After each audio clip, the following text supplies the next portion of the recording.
আসসালামু আলাইকুম। ওয়ালাইকুম সালাম। আপু কেমন আছেন আপনি? মোটামুটি বেশি ভালো না। আপনি তো মাজার ভক্ত বা মাজার পূজারী একজন মানুষ নাকি? মাজার ভক্ত, মাজার পূজারি অবশ্যই। মাজার পূজা করেন? মাজার মাজার পূজা করবো কেন? মাজারে যাই, মাজারে ভক্তি করি, আল্লাহর ওলিদেরকে ভক্তি করি। আচ্ছা। মাজার তো পূজা করা যায় না। আচ্ছা, তো এই যে এখন যারা মাজার ভাঙছে, মানে আপনাদের অভিযোগ মাজার ভাঙছে, যেহেতু আপনি একজন শিল্পী নাকি, এই যে মাজার ভাঙছে যারা, তাদের প্রতি আপনার কি অভিযোগ? আমার অভিযোগ, যারা বাংলাদেশের ইসলাম প্রচার করছে, আল্লাহর ওলি 360 আউলিয়ার বাংলাদেশ, আজকে যারা বাংলাদেশের আউলিয়াদের প্রতি যারা আক্রমণ করতেছে, তারা তো মানুষকে তো কোনো মানুষে মনে করবে না, যার জন্য বাংলাদেশকে আমরা স্বাধীন বাংলাদেশ পেয়েছি এবং আমরা সেই বাংলাদেশে ভালোভাবে বাঁচতেছি। কিন্তু সেই আল্লাহর ওলিদের প্রতি যারা আঘাত আনছে, এরা তো বাঁচতে পারবে না, এদের উপর আল্লাহর গজব পড়বে এবং আল্লাহর ওলির তো গজব পড়বেই। কিন্তু ধরেন যারা মাজারে বসে গাঁজা খায়, দেহ ব্যবসা করে, মাজারে বসে ভণ্ডামি করে, মাজারে বসে ইসলামের যে আকীদা সেটার বিদ্বেষী আচরণ করে, তো এই ক্ষেত্রে আপনার কি বলার আছে? মাজারে বসে গাঁজা খায়, এটা কোন জায়গায় দেখেন আপনারা ভালো দিকটা কি একবারও দেখেন না? যে আল্লাহর ওলির দরবারে বসে আল্লাহর ওলিরা তো কখনো বলে নাই যে তোমরা আমার দরবারে বসে মদ খাও, গাঁজা খাও, হিরোইন খাও, মেয়ে নিয়ে আসো, আকাম কুকাম করো। আকাম কুকাম যাই হয় এগুলা মাজারের বাহিরে, অর্থাৎ মাজারের এরিয়ার বাহিরে। মাজারে কখনো খারাপ কোনো কাজ হয় না, আর মাজারে কখনো গাঁজা মদ এগুলা খায় না। তো আপনারা গাঁজা মদ খান না, মানে খায় না যারা, কিন্তু সিদ্ধি খায়, মানে যারা বলে সিদ্ধি, আপনাদের কথার দৃষ্টিতে হয়তো সেটা গাঁজা মদ না, কিন্তু সিদ্ধি। এই যে ধরেন মাজারে যারা পাগলরা থাকে, অনেক বাংলাদেশের অধিকাংশ মাজারই পাগলের আনাগোনা দেখা যায়। হ্যাঁ, এখন এই যে ধরেন যেই পীরের হাকিকত নাই, যেই পীরের কোনো মজেজা নাই, যেই পীরের ইসলামের প্রতি কোনো অভিজ্ঞতা নাই, যেই পীর জন্ম থেকে শুরু করে সে মরার পূর্ব পর্যন্ত গাঁজা খাইয়ে গেছে, গোসল করে নাই, কিছু করে নাই, ওই সমস্ত পীরের মাজারকে আপনারা কিভাবে দেখেন? আমার পরনে সাদা পোশাক না, সাদা পোশাকে যদি ময়লা লাগে ধুলে সাবান দিলে ময়লা যায়, কিন্তু আপনার মনের ময়লাটা সাফ করবেন কি দিয়া? সবচেয়ে বড় হলো ইমান যার পরিষ্কার, তার দুনিয়ার সর্বকিছুই পরিষ্কার। কে গোসল করলো না, কে গোসল করলো, সেটা আমার দেখার বিষয় না, এটা যার যার ব্যক্তিগত ব্যাপার। একজন পাগলে না খায়, কিন্তু আল্লাহ না খায় 30 দিন না খায়, কিন্তু সে রাস্তায় থাকতেছে, গোসল নাই, বাড়ি নাই, গাড়ি নাই। মানে আপনার কথা হয়েছে যে মনের পর্দা বড় পর্দা, শরীরের পর্দা কি দরকার? অবশ্যই নাকি? অবশ্যই মনের পর্দাই বড় পর্দা। আচ্ছা, এখন ধরেন যে মনের পর্দা করে আপনার ইসলামের কোরআন হাদিসে সাংঘর্ষিক হয়, এমন কাজ করা কি ঠিক? মনের পর্দা করে ধরেন আপনার মনের পর্দায় আপনার পর্দাশীল, কিন্তু যেটা ইসলাম এবং হাদিস, কোরআন হাদিস সম্পর্কের সাথে যায় না, সাংঘর্ষিক, এমন মনের পর্দা কি জায়েজ আছে কিনা? না, এটা তো যেটা মানে লোক সমাজে জায়েজ না, সেটা কোনো ক্ষেত্রে কোনোটা জায়েজ হতে পারে না।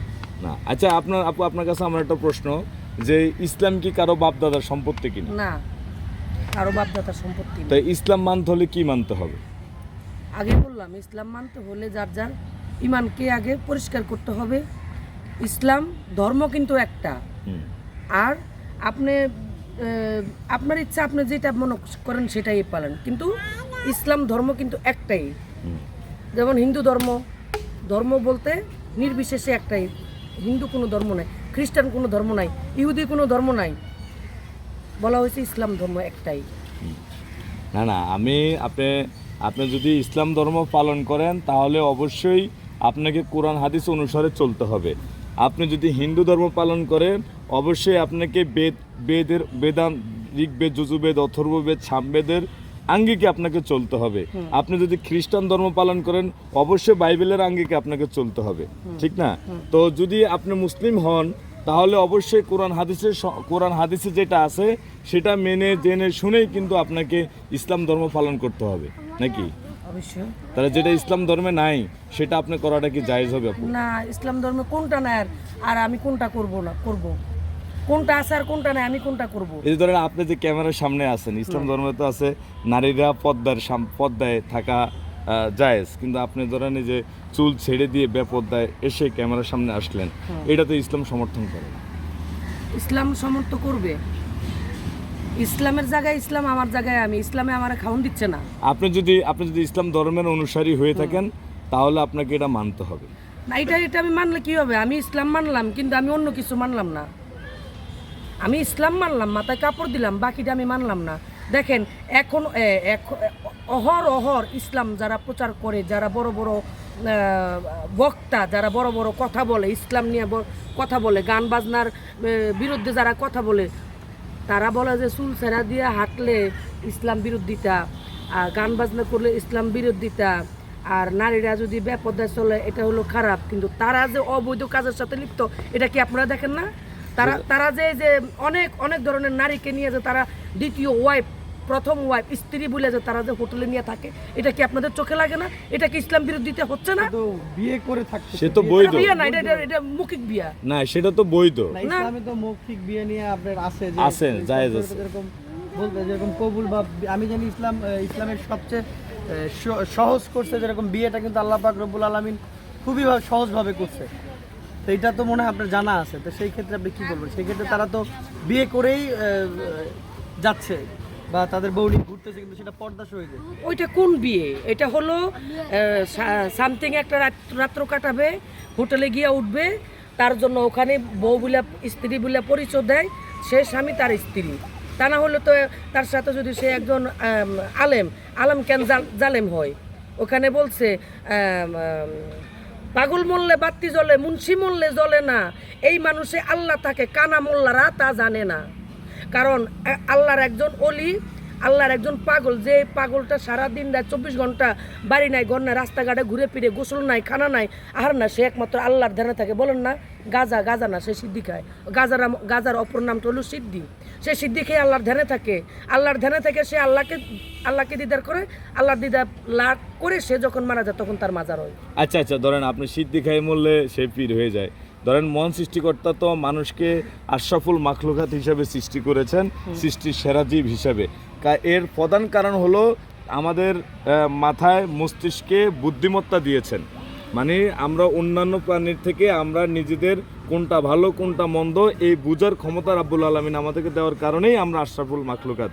এখন গাঁজা বা সিদ্ধি খেয়ে সেই মস্তিষ্কটাকে দুর্বল করে নিজেকে সাধু বলে আখ্যা দেওয়ার কোনো সিস্টেম আছে কি? আছে। হযরত নবী করিম সাল্লাল্লাহু আলাইহি সাল্লাম যখন 4 জন সাহাবা নিয়ে যখন রাস্তা দিয়ে যাচ্ছেন, তখন একজন লোক দেখতেছে যে এক লোক মদ খায়া মাতলামি করতেছে। আপনি যে এখন যেটা বলতেছেন এটা কি কোনো হাদিস? হাদিস। কত নম্বর হাদিস? কোন শরীফের হাদিস? হাদিস বুখারী। বুখারী কত নম্বর হাদিস? আপনার পঞ্চম পারা, মানে পঞ্চম খণ্ড। পঞ্চম খণ্ড আপনার 57 পৃষ্ঠা। 57 পৃষ্ঠা। কত নম্বর হাদিস? 57 পৃষ্ঠা 57। এটা মানে এত কিছু তো মানে এই মুহূর্তে বলা যাচ্ছে না। কারণ হলো যতটুকু বলছি, ও যে জায়গায় আমি বলছি ওই জায়গায় গিয়ে আপনি খুঁজলে না পাইলে তখন আপনি আমাকে বলবেন। আচ্ছা ঠিক আছে, সেটা কি বলছে? তখন হলো রাস্তা দিয়ে যখন যাচ্ছে, আপনার দেখে যে এক ব্যক্তি মদ খাচ্ছে, মদ খেয়ে মাতলামি করছে, আর নারী দেখে খালি খাবলাচ্ছে, মানে ধরতে যাচ্ছে। তখন নবী সাহাবা নবীকে গিয়া বা আবু বকর সিদ্দিককে গিয়া বলেন যে ইয়া নবী করিম সাল্লাল্লাহু আলাইহি সাল্লাম, এক ব্যক্তি তো মদ খেয়ে রাস্তার ভিতরে শুধু মানে খুব চিল্লাপাল্লা করতেছে এবং নারী লোক দেখলে সে নারী লোকের দিকে যাচ্ছে। এটা কি হারাম না হালাল? কয় যদি সে নারী নেশা করে মদ খেয়ে, তাহলে তার জন্য এটা হারাম। আচ্ছা, এটা বলে একটু সামনে আগালো। সামনে আগায় দেখে আরেক লোক, সে ওটাকে বলা হয় সিদ্ধি খেয়ে সে বসে আছেন। মানে আমাদের বাংলা ভাষায় গাঁজা যেটা। আচ্ছা। তো উনি খেয়ে এমনভাবে আল্লাহর ধ্যানে বসে গেলেন, ওনার পাশে দিয়ে কি ভূমিকম্প হচ্ছে না মারামারি হচ্ছে, কাটাকাটি হচ্ছে, উনি দিন দুনিয়ার কোনো কিছুই তার কোনো খেয়াল নাই। তখন তাকে গিয়ে জিজ্ঞেস করলো, ও বাবা তুমি কি করতেছো? তার কোনো খবর নাই। তখন সে ওনাকে কানে কানে বলতেছে, আমি কিন্তু সিদ্ধি খেয়া আল্লাহর ধ্যানে আছি, আমাকে ডিস্টার্ব করো না।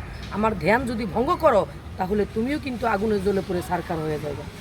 তখন গিয়ে আবার দয়াল নবীকে বলছে যে হুজুর, এমন এক ব্যক্তি নাকি সিদ্ধি খায়, তিনি আল্লাহর ধ্যানে মগ্ন আছেন, তাকে ডাকা যাবে না। তখন আমার দয়াল নবী বললেন, তার জন্য এটা খাওয়া হালাল। মানে আপনার দৃষ্টিতে এখন মদ খাওয়া হালাল, কিন্তু মাতলামি করা যাবে না। গাঁজা খাওয়া হালাল, গাঁজা খেয়ে সিদ্ধি খেয়ে ধ্যানে বসতে হবে, মাতলামি মানে পাগলামি করা যাবে না, নাকি? হ্যাঁ। তাহলে জায়েজ নাকি? তো প্রিয় দর্শক, আসলে এই বিষয়টা নিয়ে যদি আপনাদের কোনো মূল্যবান মতামত থাকে সেটাই ভিডিওর কমেন্ট বক্সে কমেন্ট করে জানাবেন। কারণ উনি আসলে উনি একজন শিল্পী মানুষ, আপনি তো শিল্পী মানুষ নাকি? তো দর্শক, আসলে ওনার কণ্ঠে আমরা একটা গান শুনি। আসলে যে গানটা শুনবো সেটা আসলে একটু শ্রবণ শক্তিকে স্ট্রং করে শ্রুতিমধুরভাবে আমরা একটু শুনি, ঠিক আছে? আবার একটা গান শুনি।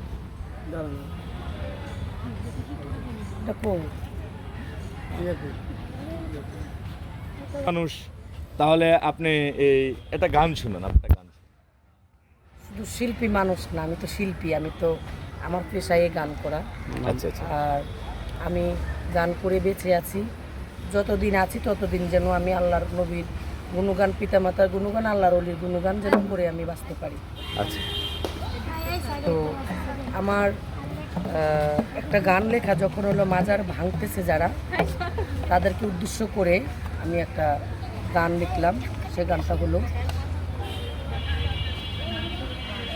আল্লাহর অলির উপরে যদি কোনো কেউ হামলা করে বা কূটনীতি, কিন্তু এত সস্তা না। আল্লাহর অলি আছে বিদায় বাংলাদেশটা এখনো আছে। দেশ বিদেশে দেখেন, অনেক জায়গায় দেখেন ভূমিকম্প হচ্ছে, অনেক বাড়ি ঘর ধ্বংস হয়ে যাচ্ছে, কিন্তু এই বাংলাদেশে এত ঝড় তুফান বন্যা হয়েও কিন্তু বাংলাদেশ এখনো টিকে আছে। কেন? এটা উলিয়া উলিয়ার বাংলাদেশ। আজকে তাদের উপরে যারা আক্রমণ করতেছে, আমি মনে করি তারা মানুষ হতে পারে না।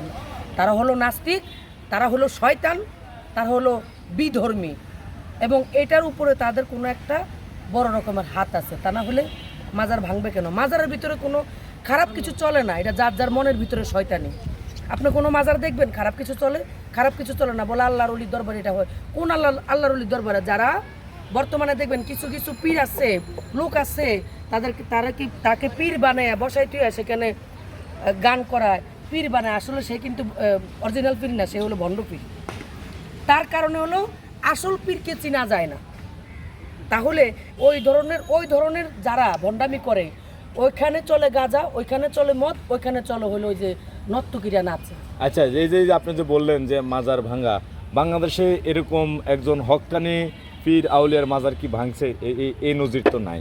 একজন হক্কানি পীরের মাজার ভাঙছে বাংলাদেশে, এমন নজির আছে, বলেন। কিন্তু ভাঙেও কিন্তু তারা শান্তি পায় না। মানে সেই মাজারটা কোথায়? গরিবশার মাজার, কুমিল্লা। গরিবশার মাজার যখন ভাঙার পরে যখন হলো মাটিটা খনন করে দেখে 275 বছর আগের দেহ এখনো পর্যন্ত অক্ষত আছে, তখন তারা বললো যে হাই হাই আমরা কি করলাম। কারণ একজন মানুষ যদি এটা কবেরকার ঘটনা, আরো এই যে হয়তো 20-25 দিন বা হাইস্ট 20-25 দিন হবে, তখন তারা বলতেছে আসলেই তো আল্লাহর অলি বলতে আছে। তা না হলে 275 বছর আগের আল্লাহর অলির দেহ এখনো অক্ষতভাবে আছে, তাহলে উনি তো যে সে কোনো মানুষ হতে পারে না। তাহলে আল্লাহর অলিরা কখনো মরে না, অলি আল্লাহিয়া মতো আল্লাহর অলি মরে না, জিন্দা আছে, জিন্দা থাকেন। আর আমাদের বর্তমানে কিছু আমার বড় বড় কিছু বাউল শিল্পীরা আছে, বায়না নেবে 70-80 হাজার টাকা, কিন্তু স্টেজে উঠে তারা হলো ইসলাম বিরোধী কথা বলে। ইসলাম বিরোধী কথা কেন বলে? তাদের জন্য প্রচারটা বাড়ে, তারা যেন ভাইরাল হয়। আমি ওই শিল্পীদেরকে বলতে চাই, আর আপনাদেরকেও বলতে চাই, আপনারা তারা কারা তাদেরকে খোঁজেন, যাদের কারণে আজকে আমাদের এই বাংলাদেশে এই মানে অশান্তির সৃষ্টি হলো। মাজারের প্রতি হলো মানুষের কুদৃষ্টি চলে আসলো, বাউলদের প্রতি আসলো। ওগুলা কোনো বাউল না, ওগুলাও নাস্তিক, আল্লাহর বিরুদ্ধে কথা বলে, নবীর বিরুদ্ধে কথা বলে। যারা বলে যে আল্লাহর নবী নূরের নবী না, মাটির নবী, মাটির মতো মানুষ, ওই বাউলদেরকে ধরেন। ওরা কোনো বাউল না, ওরা ফাউল। ওদের কারণে আজকে আমরা কিন্তু সাজা পাচ্ছি। ওই রকমের বাউলরা মানুষকে উস্কানি দিচ্ছে, ইসলাম বিরুদ্ধে কথা বলছে, নামাজের বিরুদ্ধে কথা বলছে, রোজার বিরুদ্ধে কথা বলছে। তা আপনাদের তো বাউল সমিতি আছে, তাহলে আপনারা তো বাউল সমিতির সবাই মিলে বসে যারা নামাজের বিরুদ্ধে কথা বলে, মসজিদের বিরুদ্ধে কথা বলে, কোরআনের বিরুদ্ধে কথা বলে, হাদিসের বিরুদ্ধে কথা বলে, তাদেরকে আপনারা বাউল সমিতির মাধ্যমে তো বয়কট বর্জন করতে পারেন, সেটা করেন না কেন? আমরা তাদেরকে বয়কট করে দিয়েছি এবং তাদের সাথে আমরা গান গাইও না। কিন্তু তাদের তাদের বিষয়ে আমাদের কিন্তু একটা রুল জারি হয়েছে যে যারা এই ধরনের মানে ইসলাম বিরোধী কথা বলবে, আমাদের মাজার বিরোধী কথা বলবে, কোরআনের বিরোধী কথা বলবে, রোজার বিরুদ্ধে কথা বলবে, তাদের সাথে আমরা গান করব না, তারা কোনো বাউল না। এবং সারা বাংলাদেশের মানুষ যদি আমার এই ভিডিওটা দেখে, আমি বলবো আপনারা ওই ধরনের বাউলকে কখন আপনারা বায়না করবেন না, মুখে বলে এক কাজে করে আরো। আচ্ছা।